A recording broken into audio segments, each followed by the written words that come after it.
So yan, dumating na yung nagtinda ng isda natin. O, bilangin nyo, ilan? O, ilan? Magkano lahat yan?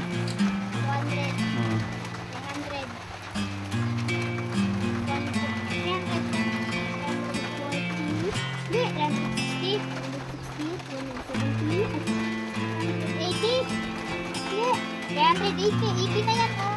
Oo. 80, 300. Parang kulang. May utang? Oo. May utang? Yung limang tagano, 250. Ilan yung tag-iti?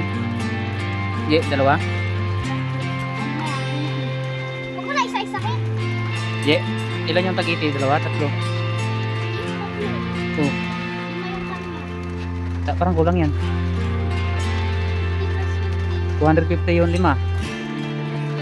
So yung tatlong 80, yung dalawa 160 plus 80 240,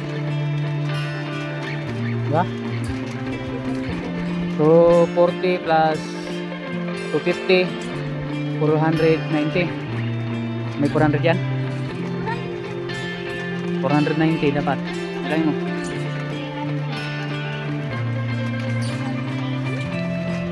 Gano kang limang tago 20?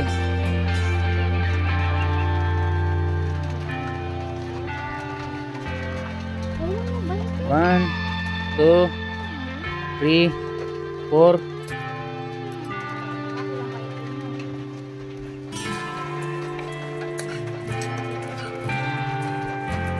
5. Oh, kulang kayo ng 80. Tingnan mo baka may naiwan doon. Saan napunta yung 80? Baka nalaglag.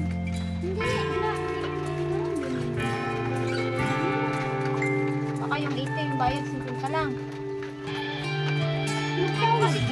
Binayad din siya yung hindi ko sa kanya. Ano? Lugisyo na tayo. Apat na Tag 50. Hindi 200. Kulang na Ba't nagkulang ng 80? Apat lang naman yung nabili niya. apat na, nagkuha nga siya sa akin ng Oh, di dapat ang ibayad niya ay 280. O ilan binigay sa'yo?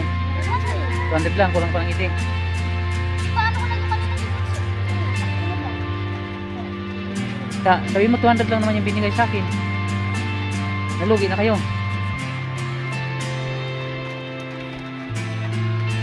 200 lang mo binigay sa'yo ka? Sa'yo, Jay. Ilang ginawa nila? Tatlong. isang babae pa na pa. Ano, binayad niya po.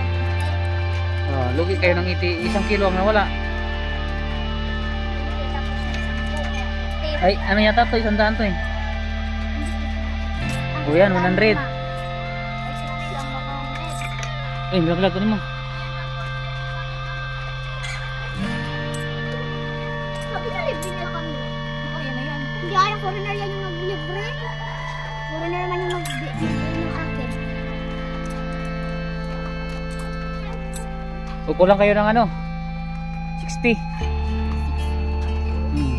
Magkano yan? 30? 30? Ah, yan na talaga. Hindi, foreigner yung foreigner naman nag-libre. Yun guys, ang binta nila kulang ng 60. Oh, dapat 490 yan eh. Oh. 4 1 2 3. Oh, kulang talaga. 60 ang kulang. 60. Wala kayo ha. Sige na, liko na doon. Kaya nyo na yan. Bigay nyo na yan sa kanila. Sige na, lakad na, liko na kayo. Oh, sige, babay na, babay mo na. Ayan. So itong huli na yung binta nila guys. 430, kulang siya ng 60 pesos. Okay na yan. Baka nagkamali lang sila sa pagbarya. Pagbarya siguro. Kung binigay 100, nila nang ibarya mo 20. Sige na, ligo na doon, kaya malamig na.